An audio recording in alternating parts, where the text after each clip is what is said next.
नमस्कार बच्चों। अभिज्ञान शाकुंतलम के हम पूर्व में 17 श्लोक पढ़ चुके हैं। अब उसके आगे आज प्रारंभ करते हैं। तो आप देखिए, शकुंतला अग्रतो अवलोक्य है।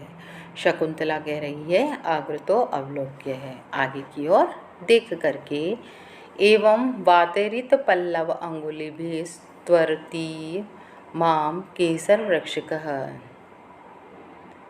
तो उसने क्या कहा कि ये जो केसर वृक्ष कहा, ये केसर का छोटा सा वृक्ष जो है वो वातेरित हवा से हिलाने के कारण या हवा से हिलाई गई अंगुली भी, जो पल्लव अंगुली भी, जो पल्लव रूपी अंगुलियां हैं, उनसे त्वरती जल्दी से मुझे अपनी ओर बुला रहा है। यावद एनम संभावयामी, तो फिर पहले मैं जाकर के इसको जल डालती हूँ, इसका सम्मान करती हूँ। इति परिक्रामती, ऐसा कह कर के वो घूम जाती है। प्रियंवदा हला शकुंतले, प्रियंवदा कह रही है कि शकुंतला अत्रैव तावत मुहूर्तकम तिष्ठ, मुहूर्तकम यानी थोड़ी देर के लिए तुम अत्रैव तिष्ठ, यहीं पर रुक जाओ, बैठ जाओ। तो शकुंतला कह रही है किम निमित्तम, किस कारण से मैं यहीं बैठ जाऊं। प्रियंवदा यावत् त्वयो उपगतया लतासनात् इव अयं केसर वृक्षकः प्रतिभाति। तो प्रियंवदा ने क्या कहा कि त्वयो यावत्, तो फिर त्वयो उपगतया, तुम्हारे यहाँ रहने से, समीप में रहने से, लतासनात् इव अयं केसर वृक्षकः, ये जो केसर का वृक्ष है, पेड़ है, वो लतासनात् इव अयं, मानो जैसे लता से युक्त हो गया है, लता से आलिंगित हो गया है, ऐसा प्रतीत हो रहा है, इसलिए तुम यहीं पर रुक जाओ। तो शकुंतला कह रही है अतः खलु प्रियंवदा असि त्वम, तो इसी कारण से तुम्हारा नाम प्रियंवदा है, अर्थात प्रिय बोलने, वद यानी बोलने के कारण ही तुम प्रियंवदा नाम से जानी जा रही हो। तो राजा प्रियम अपि तथ्यम आ शकुंतलाम प्रियंवदा, तो राजा ने क्या जवाब दिया कि प्रियंवदा, ये जो प्रियंवदा है वह प्रियम अपि, उसने प्रिय बात भी कही है, और तथ्यम आ, जो तथ्य है, सच्चाई है, शकुंतलाम, इस शकुंतला की, उसको भी कह दिया है। अस्याह खलु, कैसे कह दिया है ये आप देखिए कि निश्चित रूप से इसका अधरः किसलय राग कोमल विटप अनुकारिणो बाहु कुसुम इव लोभनीयम यौवनम अंगेषु सन्नधम। तो कैसे कहा उन्होंने बच्चों, देखो ये श्लोक, इसका अन्वय है अधरः किसलय राग बाहु कोमल विटप अनुकारिणो अंगेषु कुसुमम इव लोभनीयम यौवनम सन्नधम। तो उसके अधर जो शकुंतला है उसको कैसे कहा गया है कि सत्य बात कही है। राजा बता रहा है कि जैसे वृक्ष के लता लिपट जाती है, आलिंगित हो जाती है, उसी प्रकार से वो कह रहा है कि शरीर उसका कितना कोमल है शकुंतला का। तो वो कह रहा है कि अधर, ये जो उसके अधर हैं वो किसलय राग, नवीन कोपलों के समान लाल हो रहे हैं, राग से युक्त हैं, लाल हो रहे हैं। बाहु, और उसकी दोनों भुजाएं कैसी हैं, कोमल विटप अनुकारिणो, जैसे कोमल शाखाओं का अनुकरण करने वाली, अर्थात जो कोमल कोमल वृक्ष की टहनियाँ निकलती हैं उसके समान उसके भी हाथ अत्यंत ही कोमल हैं।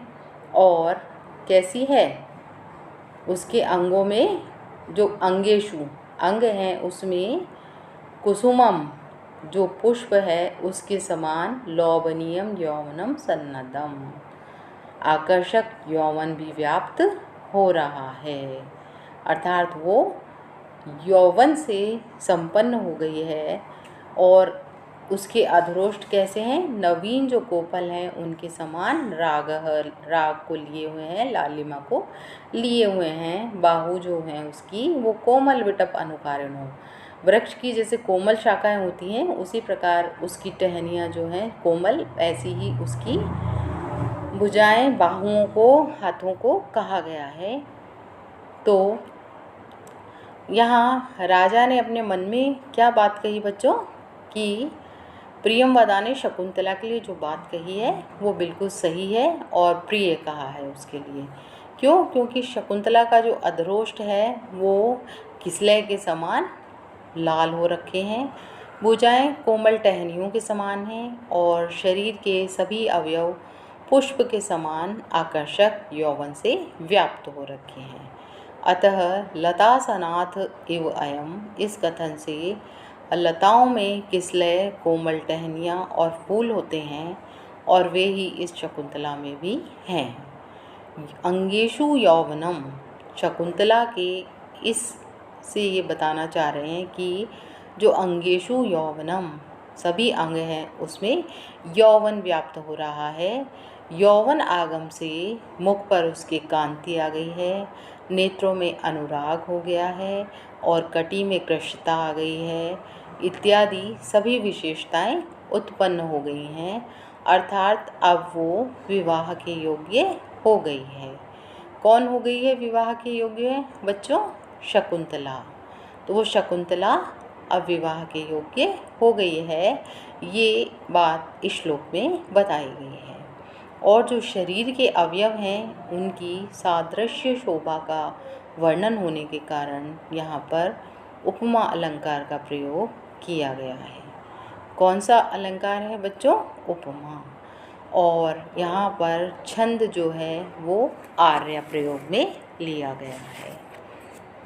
तो आगे देखो, अनुसूया कह रही है, हला शकुंतले अरि सखी शकुंतला इयं स्वयंवर वधू सहकारस्य त्वया कृतनामधेया वनज्योत्स्ना इति नवमालिका। तो उसने क्या कहा अनुसूया ने? अरे शकुंतला, हे सखी, यह जो आम का वृक्ष है उसकी स्वयंवर वधू, स्वयं ही वधू बनी हुई कौन है? नवमालिका। ये नवमालिका नाम की लता है, अर्थात वो आम के वृक्ष से सहकारता को आम के वृक्ष से प्राप्त हो गई है। किसका? जो कृत नाम दिया, जिसका कि क्या नाम रखा गया था तुम्हारे द्वारा? वन ज्योत्सना। वन ज्योत्सना नाम रखा गया था। एनाम विस्मृतास्मि असि, क्या तुम इसको भूल गई हो? इस चीज़ को तुम्हें क्या याद नहीं है? तो शकुंतला कह रही है कि तद आत्मानम अपि विस्मरिष्यामि, तो तब तो मैं अपने आप को भी विस्मरिष्यामि भूल जाऊंगी। ऐसा कहकर वो क्या करती है? लताम उपेत्य अवलोक्य जय, लता के पास जाकर और उसको अवलोक्य देख करके कह रही है कि हला रमणीय खलु काले एतस्य लता पादप मिथुनस्य व्यतिकार संवृत्तः। तो उसके पास जब जाके वो बैठ गई और उसको देख रही है तो क्या कह रही है? हला, अरे सखी, रमणीय खलु, खलु यानी निश्चय ही, रमणीय काले, इस सुंदर समय में क्या हुआ है? एतस्य, इस लता का, पादप मिथुनस्य है, इस वृक्ष के जोड़े का, व्यतिकर संवृत्तः, संबंध हो गया है, अर्थात सही समय पर ये वृक्ष से लता लिपट गई है। नव कुसुम यौवना वन ज्योत्सना, ये वन ज्योत्सना जो है नव कुसुम यौवना, नवीन पुष्प रूपी यौवन से युक्त है। और सहकारः, ये जो आम का वृक्ष है वह अपने स्निग्ध पल्लववत यो उपभोग क्षमः, कैसा है? स्निग्ध पल्लव, चिकने पत्तों के कारण उपभोग क्षमः, उपभोग करने योग्य है। इति पश्यन्ति तिष्ठति, ऐसा कह करके देखती है और पश्यन्ति, देख करके, तिष्ठति, रुक जाती है, बैठ जाती है वहीं पर। प्रियंवदा अनुसूये जानासी किम शकुंतला, क्या तुम जानती हो शकुंतला कि वन ज्योत्स्नाम अतिमात्रम पश्यति, कि वन ज्योत्सना को, ये प्रेमवदा को कह रही है कि वो वन ज्योत्सना को मात्रम पश्यति इति, ज़्यादा क्यों देख रही है, अर्थात उसे ही क्यों देखे जा रही है। तो अनुसूया ये जवाब दे रही है कि न खलु विभावयामि, मैं इस बात को नहीं जानती हूँ कि वो उसे क्यों देख रही है। कथय, तुम बताओ कि वो ऐसा क्यों कर रही है। तो प्रियंवदा कह रही है, यथा वन ज्योत्सना अनुरूपेण पादपेन संगता, जैसे वन ज्योत्सना, जो वन की जो ज्योत्सना है, लता है, वो अनुरूपेण पादपेन, अपने अनुरूप पादप से, वृक्ष से, संगता, संगति को प्राप्त हो गई है, लिपट गई है। अपि नाम एव अहम आत्मनो अनुरूपम वरम लभेति। तो वो क्या कह रही, अपि भी, नाम एवं अहम, मैं भी, आत्मनो अनुरूपम, अपने अनुरूप, वरम लभेति, वर को प्राप्त करूँगी, वर मुझे मिलेगा। तो शकुंतला, एषः नूनम त्वात्मगतो मनोरथः, तो ये तुम्हारी ऐसी मनोरथः, अपने मन की इच्छा है। तो ऐसा कहकर, मतलब शकुंतला ने उसको क्या जवाब दिया, प्रियंवदा को, कि ये तो तुम्हारी लग रहा है मन की अपनी इच्छा है, इस कारण से तुम ऐसा कह रही हो। इति कलशम वर्जयति, ऐसा कहकर जल को डालने लगती है उन पौधों में, जल सिंचन करने लगती है। राजा ने कहा, अपि नाम कुलपतेर अयम सवर्ण क्षेत्र संभवा स्यात्। तो अपि नाम कुलपतेर अयम, तो क्या फिर ये शकुंतला जो कुलपति हैं, कण्व हैं, उनकी असवर्ण क्षेत्र संभवा, असवर्ण से, ब्राह्मण से, इतर वर्ण की स्त्री से उत्पन्न कन्या है, अथवा कृतम संदेहेन, तो इसमें संदेह करना बिल्कुल बेकार है, व्यर्थ है, ये अन्य से उत्पन्न है। क्योंकि असंशयम शत्रु परिग्रह क्षमा यद आर्यमस्या अभिलाषी में मनः सताम ही संदेह पदेषु वस्तुषु प्रमाणम अंतःकरण प्रवृत्त्य। वो क्या कह रहे हैं राजा, कि अब मेरा ऐसा संदेह करना व्यर्थ है। क्योंकि कहा है कि अन्वय देखो बच्चों, इयम असंशयम शत्र परिग्रह क्षमास्ति यत् मे आर्य मनः अस्याम अभिलाषी अस्ति ही संदेह पदेषु वस्तुषु सताम अंतःकरण प्रवृत्तयः प्रमाणम भवन्ति। तो क्या कहा राजा ने, कि असंशयम, बिना संशय के, इसमें कोई संदेह की बात ही नहीं है कि शत्र परिग्रह क्षमा, ये जो क्षत्रिय है उसके द्वारा पत्नी के रूप में ग्रहण करने योग्य है।